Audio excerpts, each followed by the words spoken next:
로버트 맥체인 목사님이라고 제가 가끔 인용하는 분이 있습니다.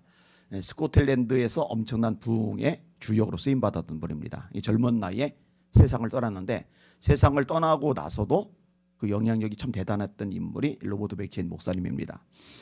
이분이 사역하던 교회에 방문자들이 꽤 많아요. 한 젊은 목사님이 방문을 했는데 사찰로 일하시는 분이 이 젊은 목사님에게 로버트 목사님의 사역에 대해서 설명을 해주는데 뭐 딴 말 긴 말 안 하는 거예요. 이 젊은 목사님을 조그만 방으로 안내합니다. 발판을 보여줍니다. 그리고 목사님에게 말했답니다. 목사님, 저기 발판이 보이지요? 저 발판은 목사님이 말씀을 전하기 전에 눈물로 기도하시던 자리입니다. 얘기하라는 거예요. 그리고 이제 강대상 쪽으로 가요. 강대상에 큰 성경이 놓이는데 빗물이 막 떨어진 자국이 막 있는 거예요. 이게 성경이 막 얼룩이 잔뜩 져 있어요. 사찰이 설명합니다. 목사님, 저 성경이 보이죠? 성경이 왜 이렇게 비에 젖은 것처럼 되냐면요, 말씀을 전할 때 흘린 목사님의 눈물입니다. 이렇게 이야기를 했다고 그럽니다. 바울 역시 눈물의 사람입니다. 빌립보서 3장 18절, 내가 여러 번 너에게 말하였거니와 이제도 눈물을 흘리며 다시 말하노니 여러 사람들이 그리스도의 십자가의 원수로 행하느니라. 참 강하잖아요. 매를 맞아도 감옥에 갇혀도 착고에 채워도 절망하고 낙심하고 원망하고 불평하고 주저앉고 우울해하고 이게 전혀 없어요. 한밤중에 바울과 실라가 기도하고 찬송하며 그 와중에도 기도하고 찬송하는 인물인데 언제 우느냐? 영혼들 때문에. 그 영혼들 지옥 갈 것 때문에. 그게 이제 가슴 아파서 우는 거예요. 진짜 하나님의 사람이죠. 리차드 백스터 목사님이라고 있어요. 이분이 쓴 책 중에 참 목자상이라는 책이 있습니다. 거기 나오는 구절입니다. 내가 어떻게 그렇게 가볍게 또는 차갑게 가르칠 수 있는지 놀라울 뿐이다. 나는 어떻게 해서 사람들이 죄 가운데 사는 것을 보면서도 그들에게 가서 주님 앞에 회개하라고 간청하지 못하며 지켜보고만 있는가. 그들이 어떤 자세로 그것을 받아들이든지 그리고 그 문제가 어떤 것이든지 그 아픔이 어떤 것이든지 그것은 내가 감당해야 한다. 내가 강다성에서 실수하는 일은 극히 드물지만 양심은 나에게 더 이상 심각성과 열렬함이 없다고 나를 책망한다. 양심은 나에게 당신은 어떻게 생명과 죽음을 그와 같은 마음으로 말할 수 있는가? 죄인들에 대하여 당신은 울 수 있어야 하지 않겠는가? 당신은 크게 울어 그들의 범죄들을 지적하며 생명과 죽음을 인하여 간청하고 애원하여야 할 것이 아닌가라고 묻는다. 목회자로서 어떤 마음을 가져야 되는지를 짧은 구절 속에서 잘 묘사를 했다고 생각이 되어집니다. 방치하고 구경하고 뭐 저렇게 살 수도 있지 이렇게 해서는 안 된다는 거예요. 간청하고 애원하고 간곡하게 호소해야 된다는 거죠. 일제대 순교신 주기철 목사님, 이번에 기도한 토막을 마저도 인용을 할게요. 주를 위해 오는 고난을 내가 피하였다가 이 다음 내 무슨 낯으로 주님을 대하오리까. 주를 위하여 오는 수욕도를 내가 피하였다가 이 다음 주님이 내 이름으로 평안과 즐거움 다 누려 놓고 고난의 자는 어찌하고 왔느냐고 물으시면 나는 무엇이나 대답하오리까. 주를 위하여 오는 십자가 내가 피하였다가 이 다음 주님이 너는 내가 준 유일한 유산인 고난의 십자가는 어찌하고 왔느냐 하시면 나는 무슨 말로 대답하오리까. 이런 분들 뭐 로버트 맥체인 목사님도 그렇고요, 리차드 백스터 목사님도 그렇고요, 주기철 목사님도 그렇고요, 진짜 목회자, 참 목사라는 말을 듣기에 합당하신 분들이죠. 오늘 본문의 내용은요, 목사가 어때야 되는지, 목회자가 어때야 되는지를 아주 단적으로 잘 묘사한 대목입니다. 1절에 보면은 장로들에게 말하는 것으로 나오는데요. 근데 사실은 이제 베드로 스스로가 자기를 장로라고 규정을 합니다. 그러니까 이 문장 속에서의 장로는 목회자라고 이해를 하시면 돼요. 그 다음 절에 나오는 설명과 묘사들도 목회자를 향해서 주시는 메시지거든요. 자, 1절 같이 읽어볼게요. 시작. 너희 중 장로들에게 권하노니 나는 함께 장로된 자요 그리스도의 고난의 증인이요 나타날 영광에 참여할 자니라. 나는 베드로 사도가 쓴 거잖아요. 나는 함께 장로된 자이다. 그리스도의 고난의 증인이다. 고난의 증인이 뭐예요? 십자가의 증인이라는 거죠. 변호사와 증인은 다릅니다. 변호사는 논증을 해나가야 돼요.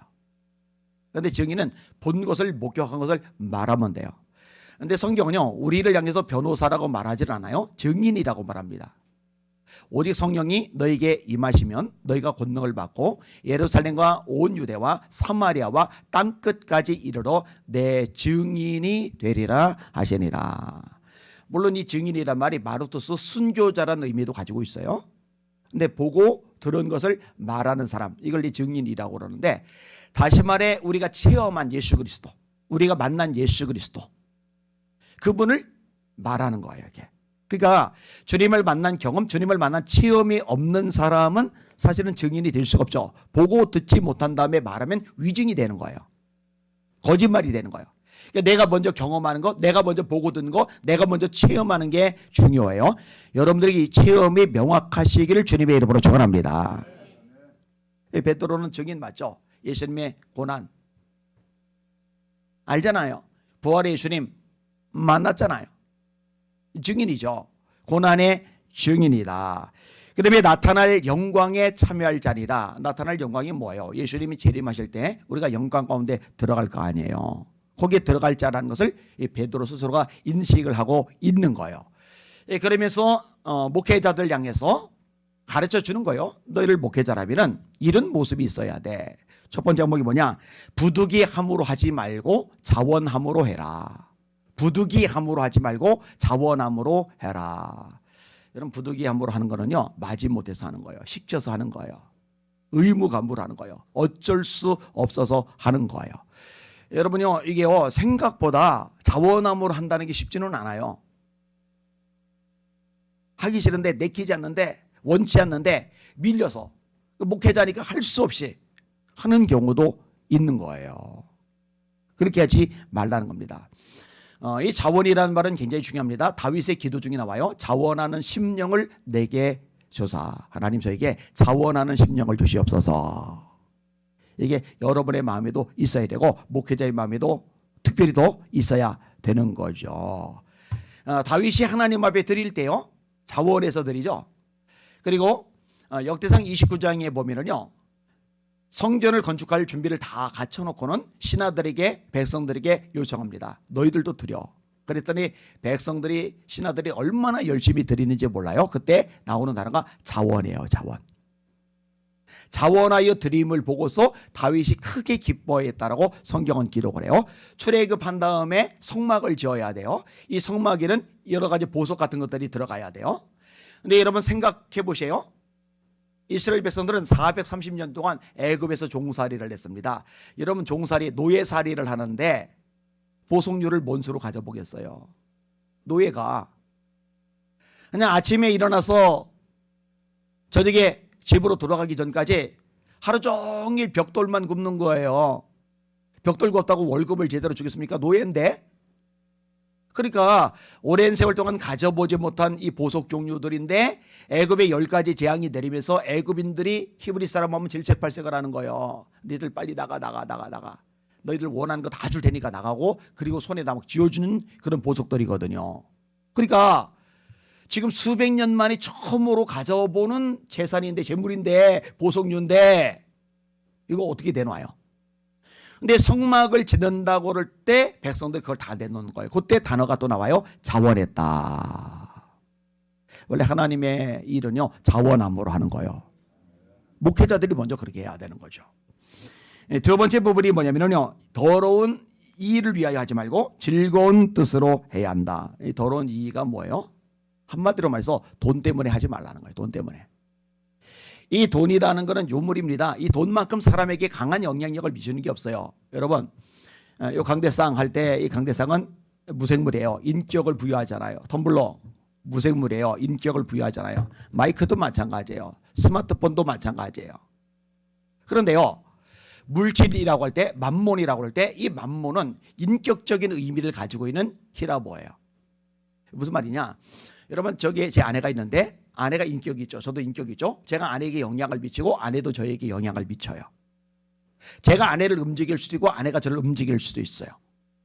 이게 인격이기 때문에. 이 텀블러가 저를 못 움직여요. 이 강대상이 저를 못 움직여요. 저에게 뭐 영향 미치고 자시고 없어요. 무생물이니까. 근데 인격이라는 거는요, 영향을 미친단 말이에요. 움직일 수가 있단 말이에요. 무슨 말이냐? 이 물질은요, 우리는 무생물이라고 생각하기 쉬운데 원어상의 의미가 인격적인 의미를 가지고 있는 거예요. 이 물질이 우리를 조종해요. 이 물질이 우리를 움직여요. 여러분, 돈만큼 사람을 움직이기를 잘하는 건 없어요. 돈만큼 사람을 조종을 잘하는 존재는 없어요. 그래서 예수님이 뭐라 하세요? 너희가 하나님과 재물을 겸하여 섬길 수 없느니라. 가룟유다가 은 30에 예수님을 팔아먹었죠. 바리새인들은 돈을 좋아하는지라. 제사장들이 왜 성전을, 기도하는 집을 강돌의 구열로 만들었어요? 돈 때문이죠. 제사장이 도장을 쿵 하고 찍어준 양만 제물로 승인을 해준다.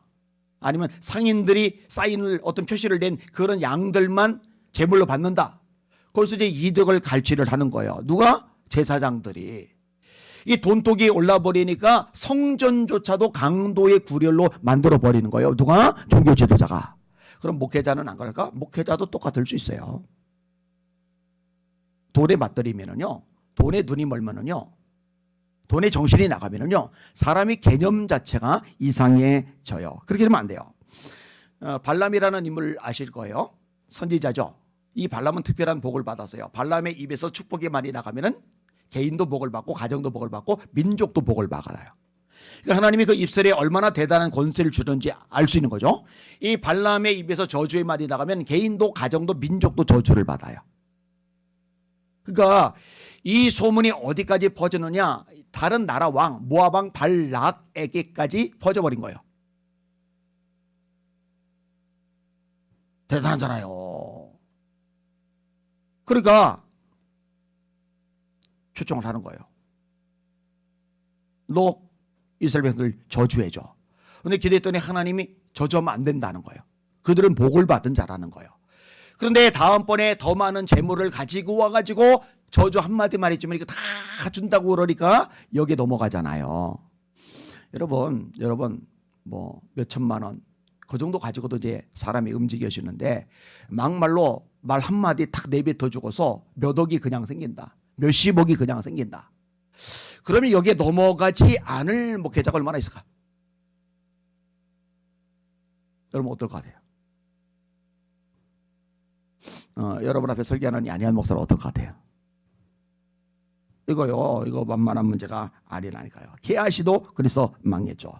하나님의 저건 물질 때문이 아니라 돈 때문이 아니라 사명 때문에 일을 해야 되는 거예요. 즐거운 뜻으로 일을 해야 되는 거예요. 이 돈에 문들면 망가지는 거예요. 끝나는 거예요. 근데 이제 안타깝게도 돈 때문에 망가지는 분들이 생각보다 많이 있어요. 저는 이제 결심한 게 있어요.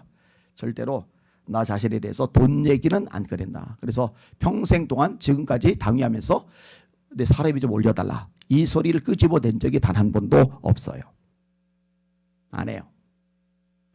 자, 세 번째 나오는데 주장하는 자세가 아니라 약물의 본이 되라. 주장하는 자세와 본이 되는 것은 하늘과 땅만큼 차이점입니다. 주장하는 자세는 뭐냐면요, 자기는 제대로 하지 못하면서 시키기만 하는 거예요. 압박만 가하는 거예요. 지시만 내리는 거예요. 이거는 안 된다는 거예요. 목사는 어떻게 되느냐? 본인이 먼저 살아내고 살아낸 삶을 본으로 보여준 다음에 그것을 따라오도록 만드는 위치여야 된다는 거죠. 자, 예를 들어서 여러분 기도하시오. 설교를 열심히 해요. 근데 정작 목회자 스스로, 목사 스스로는 기도를 안 해요. 그럼 그거는 주장하는 자세요. 약물의 본이 되지를 않아요. 곤잔집에 한 장로교회가 있는데 그 교회 이제 안수 집사님 한 분이 저한테 한번 상담을 했어요. 되게 속상해요. 왜 속상해 하시라 했더니 그 목사님이 계시는데 새벽 예배 때 설교를 하고 설교만 끝난 다음에 쏙 들어가신다는 거예요. 우리 하루에 기도 30분도 안 하신다는 거예요. 이거요, 교인들이 알죠. 압니다. 다 드러나요. 영역이 있는지 없는지를요. 근데 그게 너무너무 속상해가지고, 근데 뭐 그거 제가 어쩌겠어요. 그건 저한테 상담해봐야 소용없어요. 그렇다고 제가 거기다 전화를 하겠습니까? 그 목사님 보고 목사님 기도 좀 열심히 하세요라고 충고를 해주겠습니까? 근데 이제 이분이 나중에 이제 선교사로 가셨어요. 선교사로 갔다가 이제 들어가셨는데 코로나가 터지면서 아직 이제 못 들어가고 계셔요. 근데 이렇게 하면 안 된다는 거예요. 말씀을 읽어야죠. 말씀을 들어야죠. 말씀을 공부해야죠. 말씀을 암송해야죠. 말씀을 묵상해야죠. 근데 이것을요 그렇게 하라고 성경이 나왔으니까 할 수 없이 설교를 하는데 본인이 안 하면은 안 된다는 거예요. 본인이 벌써 말씀을 읽어야죠. 본인이 말씀을 듣기를 기뻐해야죠. 본인이 이 말씀을 공부하고 묵상하고 암송하는 것을 해야죠. 여러분 예배의 목숨을 거세요. 예배의 승리가 인생의 승리입니다. 예배의 승리가 신앙의 승리입니다. 이거는 뭐 목사님들이 얘기를 안 할 수가 없어요. 담임 목회를 하면서 성도들이 예배 열심 내기를 원하지 않는 목사님들이 세상에 어디 있겠어요. 다 있어요. 그러면서 정작 본인에게는 예배를 사모하는 마음이 없다. 이러면은 안 된다는 거예요. 그건 주장하는 자세라는 거죠. 그건 약물의 본이 아니라는 거죠. 예전에 이제 목사님들 모임에서 제가 이제 설교를 맡았는데 압력이 들어와요. 아이 우리 뭐 늘 예배 드리는데 또 우리끼리 모여서 예배 길게 드릴 거 뭐 있냐고 그냥 짧게 그냥 신용만 해서 한 10분만 설교하라고 저한테 자꾸 그래요. 저는 그런 얘기는 절대 안 듣습니다. 저는 다 해요 설교 말 듣더라도. 근데 이제 그런 말을 들을 때 이제 마음이 씁쓸한 거예요. 만약에 이런 식의 대화를 나누는 것들을 성도들이 들으면은 무슨 생각을 할까? 예배는 또 드리고 또 드리고 또 드리고 또 드려도 또 드리고 싶은 것이 예배여야 됩니다. 할렐루야. 근데 사실은 이제 그렇지가 않은 거예요. 그 약물의 본이 되지를 않는 거예요. 헌신도 마찬가지죠.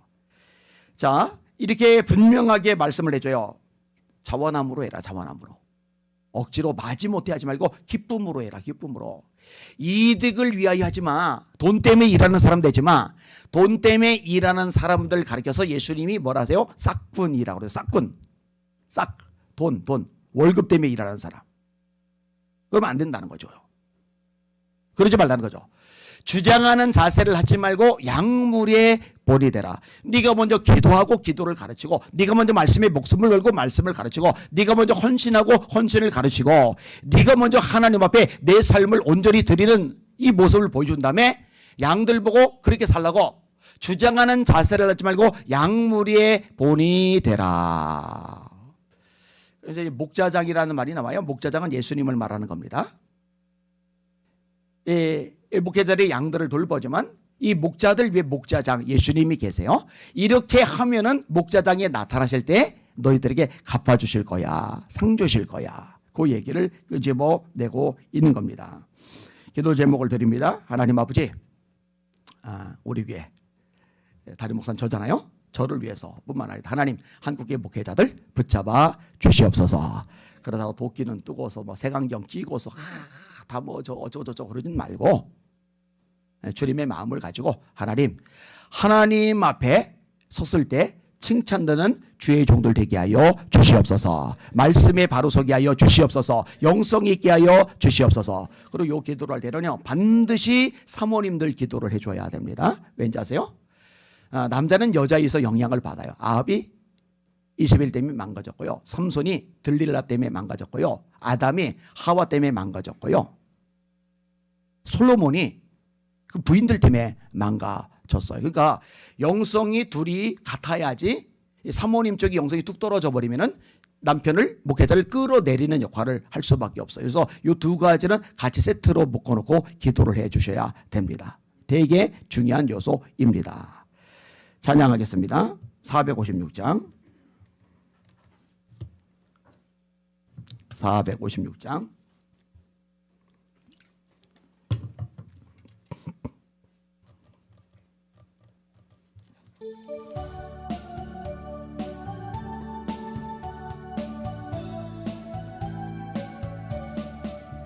거친 세상에서 실패하거든 그 손 못 자국 만져라.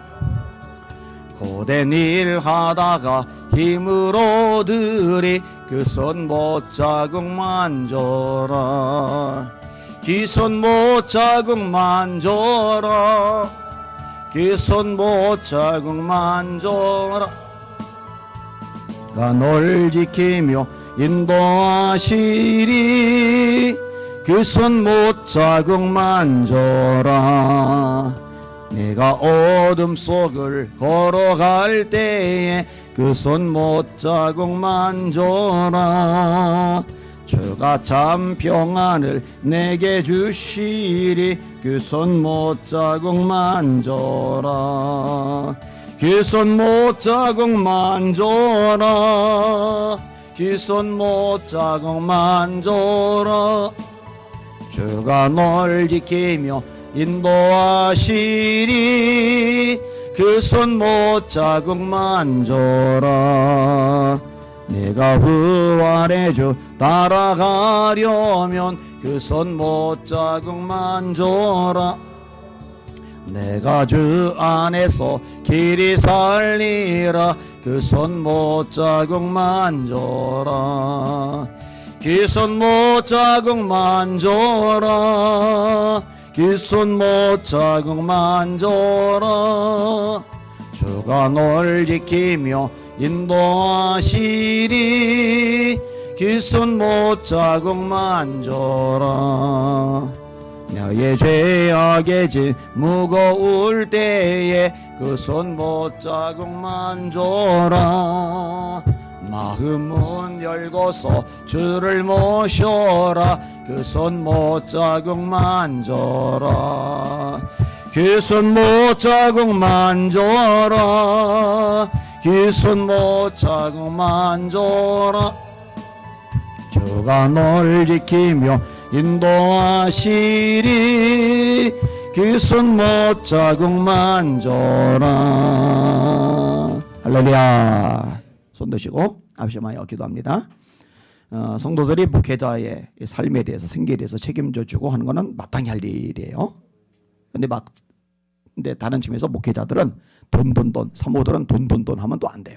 양쪽에서 다 자기 역할을 해야 됩니다. 하나님 아버지, 하나님의 말씀에 입각한 목회자들, 말씀을 있는 그대로 선포하는 목회자들, 끼어 목숨 걸고 기도하는 목회자들이 한국 땅에서 불일 듯 일어나게 하여 주시옵소서. 이 제목을 가지고 기도하시고 또 자유롭게 다양한 기도 제목 가지고 기도하시길 바랍니다. 기도합니다. 하나님 아버지 감사합니다. 찬양과 존귀와 영광과 경배 받으시길 원합니다. 하나님 아버지 이 시간에 주님의 말씀 안에 서기를 원합니다. 주님의 뜻과 섭리 속에 무장하기를 원합니다. 음악 빨리 하나님 아버지 다스려 주시고 은혜 베풀어 주시옵소서. 성령으로 충만케 하시고 하나님을 바라보게 하여 주시옵소서. 하나님 아버지 양들에게 주장하는 자세를 하지 말고 본이 되라고 말씀하셨습니다. 더러운 이득을 위해서 하지 말고 즐거운 뜻으로 하라고 하셨습니다. 아버지 하나님의 부득이함을 하지 말고 자원함으로 하라고 하셨습니다. 하나님 아버지 이것이 우리 목회자들의 모습이 될 수 있도록 은혜 베푸시고 역사하여 주시옵소서. 하나님 앞에 섭니다. 맞습니다. 하나님 앞에 섭니다. 하나님 앞에 섭니다. 하나님 아버지 어떤 주어지는 보상 때문이 아니라 하나님의 종이기 때문에 하나님께 사명을 받았기 때문에 그렇게 감당해 나갈 수 있도록 은혜 베풀어 주시길 원합니다. 하나님 아버지 돈의 종이 되지 말게 하여 주시옵소서. 돈 하다가는 본인도 망하고 하나님 아버지 자녀들도 또 성도들도 유익이 없다는 것 하나님 깨닫게 하여 주시옵소서.